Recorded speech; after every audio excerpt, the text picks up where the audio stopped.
여러분 안녕하세요. 천천박사입니다. 네, 여러분 오늘 그 2023년도 수가 인상 관련해가지고 보도자료 보고서 영상 드리도록 하겠습니다. 한번 보도자료 한번 보도록 할까요? 일단 보건복지부에서 발표한 그 자료 기준으로만 제가 안내를 해드리고 분석을 좀 할게요. 분석하고 나서 여러 방면의 다른 소식 더 전해드리도록 하겠습니다.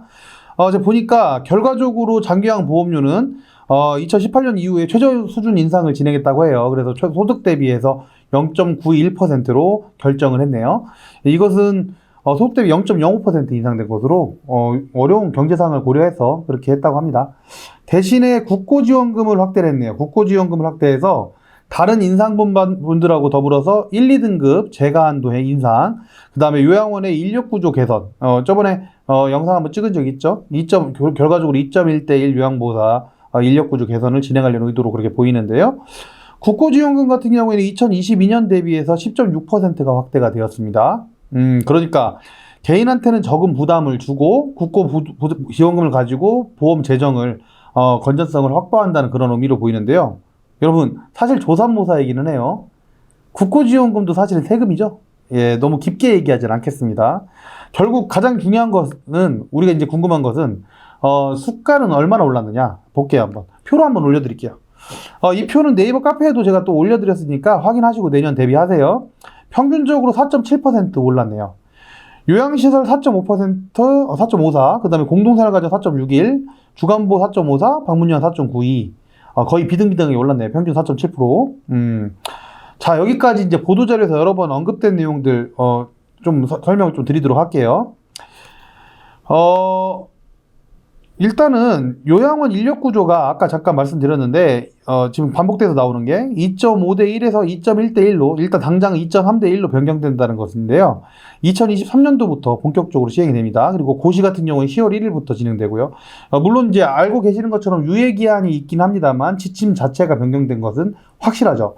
따라서 작년에 제가 말씀을 드렸었죠. 8월인가 9월인가요? 약속 드린 대로 유예가 없을 때 기준으로 해서 현재 수가 변경이 우리한테 얼마나 유리한지 또 불리한지 한번 분석을 해보도록 할게요. 실제 수가가 얼마나 옳은 것인지 이런 부분들 분석을 한번 해보고요. 물론 뭐 이 영상에서 하게 되면 너무 길어지니까 이 정도로만 하고 다음에 또 한번 분석해보도록 할게요. 그리고 두 번째 자주 나오는 게 지금 분석해서 한번 보니까 통합 재가 활용 확대, 그 다음에 1, 2등급 재가 한도 서비스 상향 조정에 대한 부분이 또 추가적으로 계속 나오고 있네요. 그러니까 굉장히 오랫동안 방문 요양, 그 다음 주간보호 2강 체제가 계속 굳어졌죠. 최근에는 주간보호가 굉장히 많이 생겨서 그랬는데, 원래는 방문 요양이 1강 체제였죠. 근데 그런 부분들을 이번 보도 조치 이후에 통합재가를 좀 더 확실하게 밀어준다고 하니까 어떻게 변경될지 한번 분석을 또 생각을 해보셔야 될 것 같아요. 저도 그렇게 분석을 좀 해볼게요.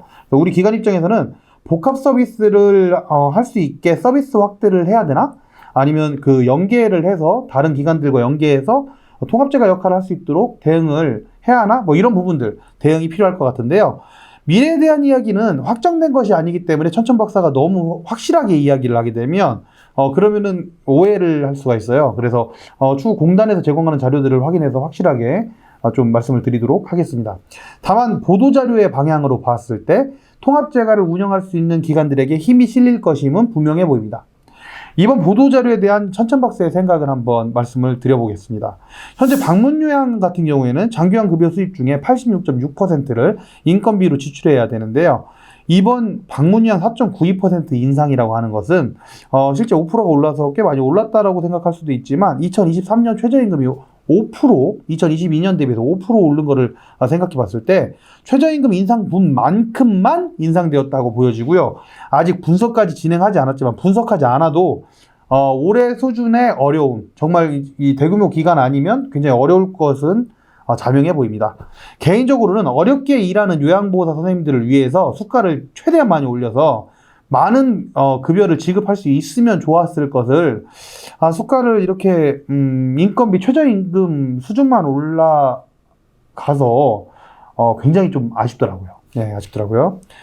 기관들에서는 현재와 비슷한 상황으로 2023년도에도 흘러갈 것이다. 그렇게 이제 이해를 하시고 분석하시면 좋을 것 같습니다.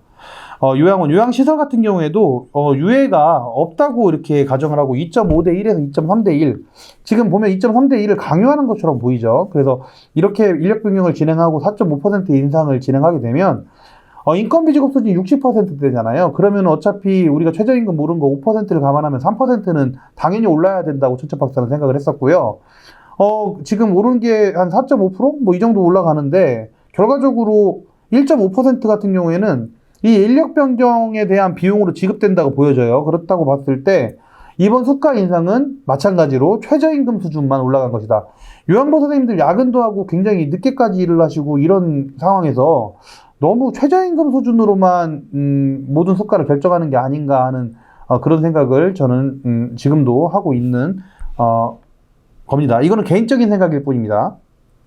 물론 보건복지부의 질의한 내용들도 해서 제가 말씀드리는 게 뭐 완벽하게 맞지 않을 수도 있고 지침이 나와야 하겠지만 인상률이 현재 수준에 그친다면 소규모 시설들의 어려움은 지속될 것으로 보인다. 이렇게 좀 말씀드리고 싶습니다.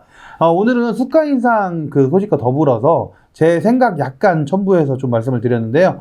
여기서 좀 더 분석을 해서 좀 세부적으로 나눠서 좀 설명을 드릴 수 있는 기회가 되었으면 좋겠습니다.